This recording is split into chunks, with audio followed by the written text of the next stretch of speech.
तो आज की क्लास में हम क्या नया सीखेंगे? तो आज की क्लास में हम सीखेंगे, आइए पहले अपनी फाइल को ओपन करते हैं। नाउ अब हम ट्रांसफॉर्मेशन टूल कर रहे थे और इस ट्रांसफॉर्मेशन टूल में हमने पहला पार्ट रोटेट और रिफ्लेक्ट कर लिया, दूसरा पार्ट स्केल शेयर रीशेप कर लिया। अब तीसरे पार्ट की बारी है, क्लिक करके ड्रैग करके और इसके पार्ट को बाहर निकालते हैं। अब ये टूल्स को वॉर्पिंग टूल भी बोलते हैं क्योंकि ये अलग अलग तरीके से चीज़ों को वॉर्प करता है। वॉर्पिंग मतलब एक तरह की चीज़ ऐसी कि आप इसको किसी भी तरीके से मोल्ड कर सकते हैं और उसको मोल्ड करने के लिए आपको कोई स्पेसिफिक कंडीशन नहीं चाहिए। ये अलग अलग तरीके से, तो आइए शुरू करते हैं। इसके पहला टूल जो है वो है विड्थ टूल। विड्थ टूल किस काम आता है? विड्थ टूल का शॉर्ट कमांड है शिफ्ट डब्ल्यू। तो विड्थ टूल क्यों काम आता है? जैसे नाम से ही है विड्थ, तो ये विड्थ देता तो है, बट ये किसकी विड्थ देता है? ये विड्थ देता है सिर्फ और सिर्फ आपके स्ट्रोक्स की। तो ये सिर्फ और सिर्फ स्ट्रोक पे काम करेगा। आपको क्लिक करना है, क्लिक और ड्रैग करना है स्ट्रोक पे, और आप देख सकते हैं ये स्ट्रोक जो है अलग तरीके से इसके अंदर विड्थ आ गई। तो आपके पास एक सॉलिड भी है। इस तरीके से आपने देखा कि इसके फिल और स्ट्रोक दोनों में आपके पास अलग अलग डिफरेंशिएशन आप देख सकते हैं। आपका जो स्ट्रोक था उसके अंदर विड्थ आ गई, और इस तरीके से आप किसी भी तरीके के शेप में ये काम आसानी से करते हैं। मान लीजिए कि आपके पास एलिप्स है, आपने विड्थ टूल का इस्तेमाल किया और आपने देखा कि आप इसका इस्तेमाल भी कर सकते हैं। मान लीजिए कि आपके पास स्टार है और आपने स्टार बनाया और विड्थ टूल का इस्तेमाल किया, तो आप अलग तरीके से इसको परफॉर्म करा सकते हैं। अब क्योंकि इसके अंदर दो रेडियस हैं, तो ये दोनों रेडियस में काम करेगा। ये आप चेंज भी करते हैं, आप किसी एंगल पे जाएंगे, एक नया ऐड कीजिए और वहाँ से भी इसे चेंज कर सकते हैं। क्लिक कीजिए, ऐड कीजिए, क्लिक कीजिए, ऐड कीजिए। लेकिन ये क्लिक और ऐड कहाँ होगा? सिर्फ और सिर्फ ये जो नीले रंग की आपको लाइनें दिख रही हैं, जो सिलेक्शन की लाइनें हैं, इन्हीं से आप ये काम कर सकते हैं। इसके अलावा आप दूसरी चीज़ों से ये काम नहीं कर सकते। तो ये सिर्फ और सिर्फ कहाँ काम करेगा आपके लिए? स्ट्रोक। तो ये हो गया आपके लिए। आप इसको एक और तरीके से इस्तेमाल करते हैं। मान लीजिए कि आपने खुद कुछ बनाया हुआ है, तो आपको अगर खुद का बनाए हुए कोई भी स्ट्रोक पे स्ट्रेंथ देनी है, तो आप आसानी से ये स्ट्रेंथ दे सकते हैं। तो डेप्थ देने के लिए ये टूल जो है काफ़ी अट्रैक्टिव है और अच्छा है। मैंने आपको पहले भी कहा था कि ये एक सेट पैटर्न पे काम नहीं करता, ये इनोवेशन वाला काम है। आप जब भी इस पे काम करेंगे तो एक नई चीज़ आपको हमेशा दिखेगी। तो आपको इस पे R&D करना पड़ेगा, इस पे नए नए पंगे लेते रहने पड़ेंगे और अलग तरीके से ये बिहेव करता रहेगा हर बार आपके साथ। नाउ सेकंड टूल है आपके पास वॉर्प टूल। अब वॉर्प टूल के लिए हम कोई भी एक ज्योमेट्रिक टूल ले लेते हैं। इस ज्योमेट्रिक टूल के साथ हम वॉर्पिंग करते हैं। तो वॉर्पिंग का मतलब क्या होता है? क्लिक करते हैं, एक ब्रश बन जाएगा और इस ब्रश को आप यूज़ कर सकते हैं क्लिक एंड ड्रैग करके अपने तरीके से। अब वॉर्प टूल का इस्तेमाल करने का सिंपल तरीका है कि आपको ये टारगेट दिख रहा है, इस टारगेट को जहाँ रखेंगे वॉर्पिंग उसी तरफ को काम करेगी। अब जैसे अभी टारगेट ये बाहर की तरफ है, तो अभी मैं कोई भी काम करूँगा तो ये अंदर की तरफ पुश करेगा। अगर मैं यही काम बाहर की तरफ करना चाहता हूँ तो मुझे अपना टारगेट अंदर लाना पड़ेगा, और फिर मैं अंदर से करूँगा पुश तो ये बाहर की तरफ। जहाँ ये प्लस पॉइंट या टारगेट वाला पॉइंट रहेगा, आप समझ लीजिएगा कि आपका वॉपिंग टूल जो है वहीं की तरफ काम करेगा। अब जैसे जैसे आप इसको खींच रहे हैं, आप देख रहे हैं कि बहुत ज़्यादा लेंदी होता जा रहा है, लेकिन ये एक जगह पे आके इसे छोड़ देता है। जैसे मैं इसे क्लिक किया और यहाँ तक खींचने के बाद ये छोड़ दिया इसे। मैं चाहता हूँ कि और लंबा ट्रैक करें मेरे साथ, जितनी दूर तक मैं ले जाना चाहूँ ले जाऊँ, और वो इसका साथ ना छोड़े। तो उसके लिए आपको इसके ऑप्शन पैनल में जाना पड़ेगा। यहाँ डबल क्लिक करते हैं, ऑप्शन पैनल खुलता है। आइए देखते हैं इसका ऑप्शन पैनल क्या कहता है। इसके ऑप्शन पैनल में बहुत सारी चीज़ें हैं। आइए एक एक करके देखते हैं कि ऑप्शन पैनल क्या है। सबसे पहला है आपके पास विड्थ और हाइट। ये है आपके पास ब्रश का साइज़। तो ब्रश के साइज़ को हम यहाँ से भी इंक्रीज़ कर सकते हैं। विड्थ और हाइट इंक्रीज़ कीजिए और ब्रश का साइज़ जो है ओके कीजिए और ये इंक्रीज़ हो जाए। इसका एक शॉर्ट कमांड भी है, इसके थ्रू आप ये काम आसानी से कर सकते हैं। ठीक है, आप ऑल्ट प्रेस कीजिए और ऑल्ट प्रेस करने के बाद अपने माउस को ड्रैग कीजिए। ठीक है, और आप इसको छोटा बड़ा और इसको अलग तरीके से एंगल्स भी सेट कर सकते हैं। तो ये आप ऑल्ट प्रेस करके और अगर माउस को ड्रैग करते हैं तो भी आप बहुत अच्छा रिजल्ट देख सकते हैं, और नहीं तो आप डबल क्लिक कीजिए और फिर तो हाइट को एडजस्ट कीजिए।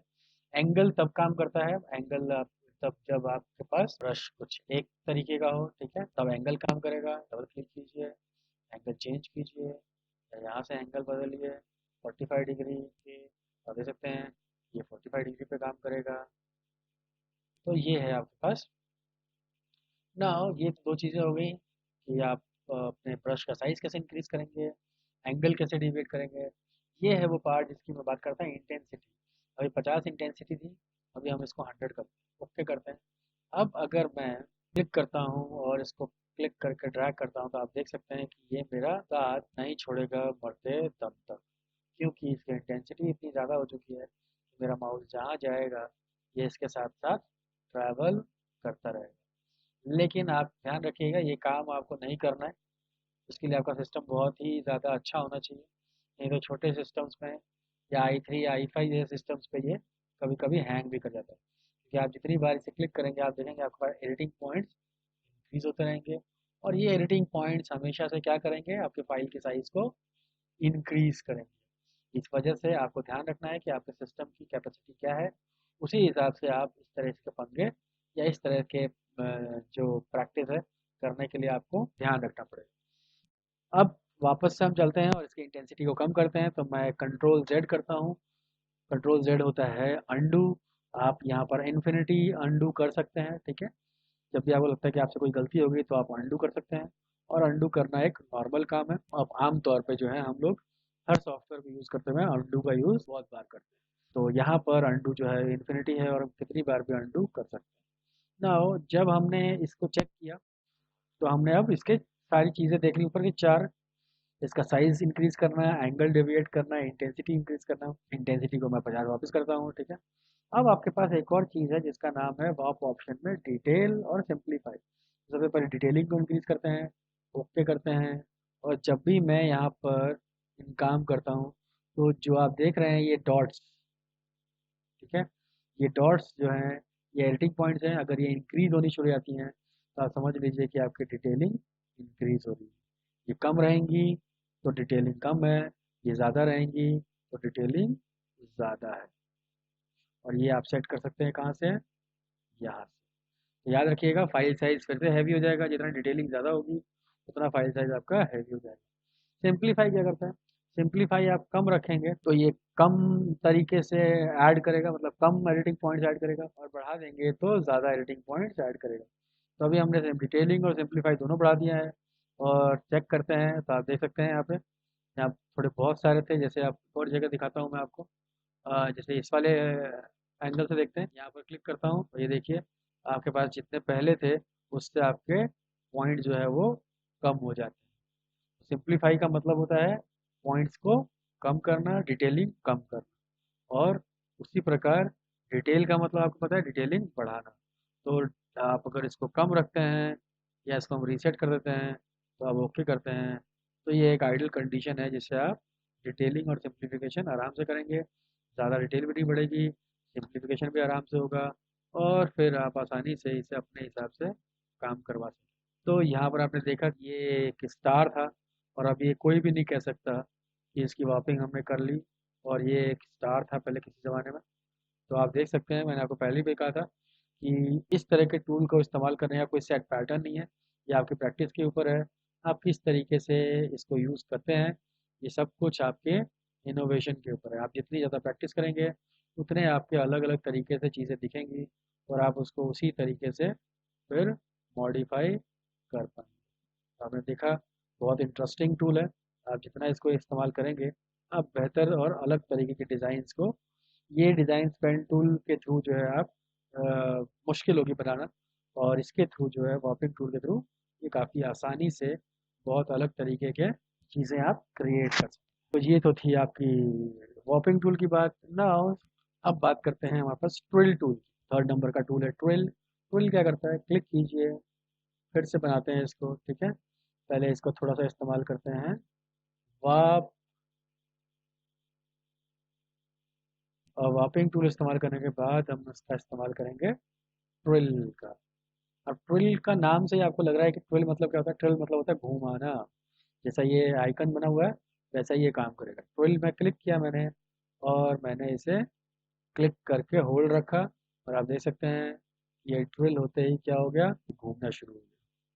और कुछ इस तरह का डिज़ाइन आप तैयार कर सकते हैं अगर आप ट्विल को यूज़ करते हैं। तो ट्विल कुछ नहीं है, बस इसको घुमाने की प्रक्रिया है कि आप किसी भी तरह के डिज़ाइन को 360 डिग्री रोटेशन पे घुमा सकते हैं और लगातार बार बार घुमा सकते हैं। तो लेट्स सी कि इसके पास क्या है। ट्विल टूल के पास भी विड्थ है, हाइट है, एंगल है, ठीक है। तो विड्थ और हाइट आप फिर देखते हैं हम लोग। ऑल्ट प्रेस कीजिए और विड्थ और हाइट को इंक्रीज कीजिए। एंगल भी ऑल्ट से ही बन जाता है। आप किसी भी तरह का एंगल सेटअप कर सकते हैं और इंटेंसिटी हम यहाँ से बढ़ा सकते हैं, ठीक है। तो इंटेंसिटी हम फिर से वापस बढ़ा के देखते हैं 100 टाइम्स। ओके। और देखिएगा ये कितनी जल्दी काम करता है। और एक बार हम इस्तेमाल करेंगे इसकी इंटेंसिटी 10 करके। ओके। तो अब ये कैसे काम करता है। अब ये स्लोली मूव कर रहा है क्योंकि इसकी इंटेंसिटी कम है। यहाँ पर इसने बहुत फास्ट मूव किया था क्योंकि इंटेंसिटी बहुत ज़्यादा थी। नाउ ट्विल में अब पहले डिटेलिंग सिंप्लीफाई थी।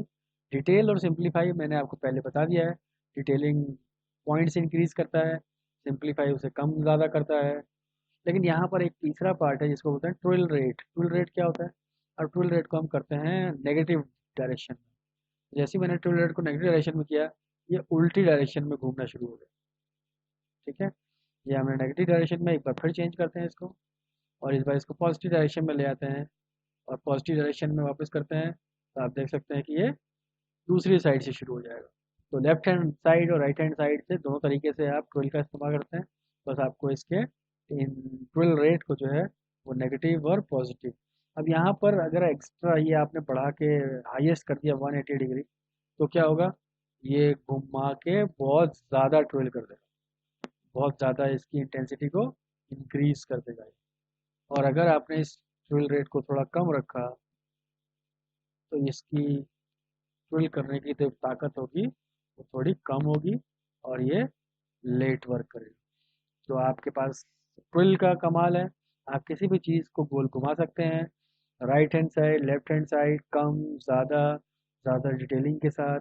ये सारी चीज़ें आप ट्विल टूल के साथ कर सकते हैं। उसके बाद का टूल कौन सा है। उसके बाद का टूल है पुकर टूल। पुकर टूल क्या करता है। मान लीजिए कि आपके पास फिर से एक स्टार है, आपने पुकर टूल लिया। पुकर टूल किसी भी चीज़ को अपनी तरफ अट्रैक्ट करता है, ठीक है। तो मान लीजिए कि मैंने अपना ब्रश का साइज़ को इंक्रीज़ किया, ठीक है। और आप देख सकते हैं मैंने बताया था कि आपको अपनी तरफ अट्रैक्ट करेगा।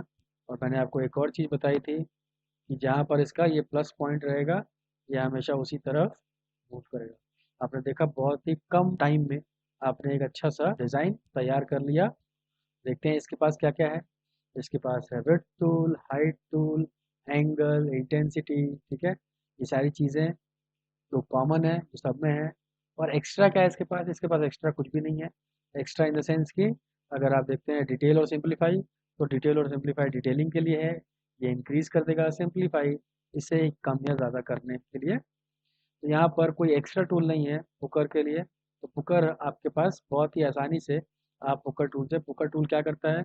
पुकर टूल अगर आप किसी भी चीज़ के अंदर लेंगे तो पुकर टूल अपने पास चीज़ों को अट्रैक्ट करता है। मान लीजिए कि मैं इसको बाहर रखता हूँ तो ये बाहर की तरफ अट्रैक्ट होगा।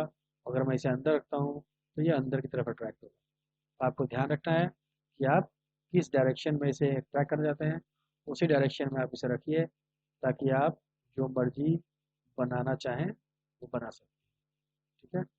आप देख सकते हैं कि मैं अगर इसका साइज़ छोटा करता हूँ और फिर इसे अंदर खींचने की कोशिश करता हूँ तो ये अंदर, ठीक है। तो आप देख सकते हैं कि आप एक डिफरेंट डिफरेंट तरीके की चीज़ें डेवलप कर सकते हैं। तो ये था पुकर टूल। इसके बाद का टूल है ब्लोट। ब्लोट क्या करता है, आइए वापस से स्टार लेते हैं। और पर जो काम पुकर ने किया था यानी अपनी तरफ चीज़ों को अट्रैक्ट करना, फ्लोट उसका अपोजिट काम करता है। ये रिपेल करता है अपने से दूर। तो अगर मैं इसको क्लिक करता हूँ तो आपने देखा कि ये अपने से दूर रिपेल करेगा। मैंने आपको पहले भी बताया था प्लस पॉइंट आपको ध्यान रखना है, टारगेट कहाँ होगा उसी हिसाब से ये मूव करेगा। आप देख सकते हो ये टारगेट बाहर था तो ये ब्लोट ने, ब्लॉटिंग पेपर आपको याद होगा इंक फैलती है, वैसे ही जो है आप इसको भी ब्लोट की तरह इस्तेमाल कर सकते हैं। अगर मैं दूसरे डायरेक्शन में यूज़ करना चाहूँ दूसरे डायरेक्शन में भी यूज़ कर सकता हूँ इसको। अगर मैं इसको वापस अंदर करना चाहूँ तो बस मुझे अपना क्या करना है, टारगेट पॉइंट को बाहर रखना है और मैं इसको अंदर की तरफ भी धकेल सकता हूँ। तो मैं इन और आउट कहीं भी इसका इस्तेमाल करके एक अच्छा खासा चीज़ क्रिएट कर सकता हूँ। आपके दिमाग में जितने भी क्रिएटिव चीज़ें आती हैं, आप बहुत सारी क्रिएटिव चीज़ें इन टूल्स से आसानी से बना सकते हैं और ये आपके लिए काफ़ी फन है। आपको मज़ा आएगा ये काम करने में। बस आपको ट्राई करना है और आपको देखना है कि आप क्या क्या चीज़ें जो हैं आसानी से बना सकते हैं। डन। इसके अंदर भी हम देखते हैं क्या है, विड्थ है, हाइट है, एंगल है, इंटेंसिटी है। वो सारी चीज़ें सेम है। विड्थ और हाइट ब्रश के साइज़ को इंक्रीज करेगी, एंगल बनाने का काम करेगी, इंटेंसिटी कितनी मात्रा में आप इसको लोड को बढ़ाना या कम करना चाहते हैं, डिटेलिंग पॉइंट्स कितने ज़्यादा इंक्रीज या डिक्रीज करना चाहते हैं, और कितने सिंप्लीफाई करके इसको कितना कम डिटेलिंग पॉइंट्स करना चाहते हैं। तो ये सारी चीज़ें सेम है एज इट इज़। इसको मैं रीसेट करता हूँ वैल्यू को, तो आपने देखा कि रीसेट में इंटेंसिटी की वैल्यू जो है वो 50 हो गई। ओके। नाउ इसके बाद है हमारे पास एक और टूल जिसको बोलते हैं स्कॉल्प। स्कॉल्प क्या करता है, स्कॉल्प को हम ज़्यादातर, इसके बाद के तीनों टूल्स जो हैं वो ज़्यादातर हम बैकग्राउंड पे इस्तेमाल करते हैं ताकि अच्छा रिजल्ट दे हमें। सबसे पहले स्कॉल्प देखते हैं, क्लिक कीजिए स्कॉल्प को और आप देख सकते हैं कि इसके साइड्स, आप ग्रीटिंग कार्ड में बहुत बार इस तरह के डिज़ाइन देखते होंगे जो आसानी से आपके पास बने होते हैं। ठीक है, आप इसको इंक्रीज कर दिए और ज़्यादा, लेकिन आप ध्यान दीजिएगा ये बहुत ज़्यादा इसके एडिटिंग पॉइंट बढ़ रहे हैं। तो आप इस चीज़ पे ध्यान देते हुए आपको काम करना है। ठीक है, यहाँ पर आप क्या करेंगे, इसके स्ट्रोक को हटा देंगे, फिल को रखेंगे। ठीक है, एक और क्लिक करके बैकग्राउंड बनाएंगे और इसका कलर बदल देंगे और इसको उसके पीछे कर देंगे आसानी से, ताकि ये चला जाए उसके पीछे। और आप देख सकते हैं कि अब काफ़ी अच्छा जो है रिजल्ट आपको मिलता है। आप यहाँ पर टेक्स्ट वगैरह लिख के किसी के लिए कोई अच्छा ग्रीटिंग कार्ड या किसी के लिए कोई अच्छा डिज़ाइन तैयार कर सकते हैं। तो ये था आपके पास स्कॉल्प टूल। स्कॉल्प टूल के अंदर भी आपके पास कुछ चीज़ें हैं, width, height, angle, intensity same. यहाँ पर जो चीज़ है आपके पास वो है एक एक्स्ट्रा चीज़ जिसे कहते हैं कॉम्प्लेक्सिटी। कॉम्प्लेक्सिटी क्या करता है, कॉम्प्लेक्सिटी मैं आपको बताता हूँ। यहाँ पर एक है, यहाँ करते हैं 10 सिस्टम। तो कॉम्प्लेक्सिटी मैंने बढ़ाई हुई है, क्लिक करते हैं और देखिए आप कितनी ज़्यादा मात्रा में इसने इसको ब्रेक कर दिया है। डिटेलिंग बहुत ज़्यादा हो गई है। अब इतनी ज़्यादा डिटेलिंग जो है आपका सिस्टम कभी कभी बर्दाश्त नहीं कर पाता। मेरा सिस्टम i7 है, इसीलिए आपको ये चीज़ें थोड़ी नॉर्मल नज़र आ रही हैं। अगर ये i7 से कम होती तो हो सकता है कि ये ट्रबल करता। यहाँ से ये कॉम्प्लेक्सिटी हमने बढ़ाई थी, इसको वापस से रीसेट करके कम कर लेते हैं। यहाँ से आप डिटेलिंग देख सकते हैं, पहली वाली बात, जितनी ज़्यादा डिटेलिंग उतना ज़्यादा आपका ये एडिटिंग पॉइंट्स इंक्रीज हो जाएंगे। तो ये है आपके पास कॉल। नाउ उसके बाद का टूल है हमारे पास क्रिस्टलाइज। क्रिस्टलाइज भी मैंने कहा बैकग्राउंड पे काम करने में अच्छा आपको हेल्प करेगा। आप देख सकते हैं इस तरह से आप डिज़ाइन जनरेट कर सकते हैं। ये भी बैकग्राउंड में काफ़ी अच्छा लगेगा ग्रीटिंग कार्ड्स वगैरह पे, या और जैसे भी आप चाहते हैं, कुछ स्प्लैश का डिज़ाइन या होली का डिज़ाइन, या किसी तरह से बाल वगैरह बनाने हो आपको, फंकी बाल बनाने हो किसी के, तो आप वो भी इस्तेमाल कर सकते हैं उसके लिए भी। ठीक है, ना इसके अंदर देखते हैं आपके पास ये भी विड्थ और हाइट, एंगल, इंटेंसिटी, यहाँ भी कॉम्प्लेक्सिटी बहुत ज़्यादा है। चलिए एक बार कॉम्प्लेक्सिटी को बढ़ाते हैं 15। ओके करते हैं, इसको करते हैं डिलीट, नया बनाते हैं। अब मैं आपको दिखाऊंगा एक क्लिक पे क्या काम करता है ये, वन सिंगल क्लिक। ठीक है, एंड अगर मैं इसी कॉम्प्लेक्सिटी को कम करके वन करता हूँ तो एक सिंगल क्लिक पे ये कितना काम, आपने देखा फर्क कि एक सिंगल क्लिक पे इसने 5 से 10 एजेस क्रिएट किए थे, शार्प एजेस।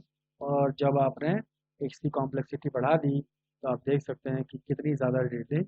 इसी वजह से ये रीज़न है कि आपका सिस्टम जो है वो थोड़ा भारी हो जाता है, क्योंकि डिटेलिंग बहुत ज़्यादा हो जाती है। डिटेलिंग जितनी आप कम रखेंगे उतना आपका सिस्टम सही काम करेगा। ना इसके अंदर लास्ट टूल कौन सा है, इसके अंदर लास्ट टूल है आपके पास रिंकल। ठीक है, अब रिंकल में आप देख सकते हैं, यहाँ पर आप रिंकल डाल सकते हैं, तो इस तरह से रिंकल बन जाते हैं।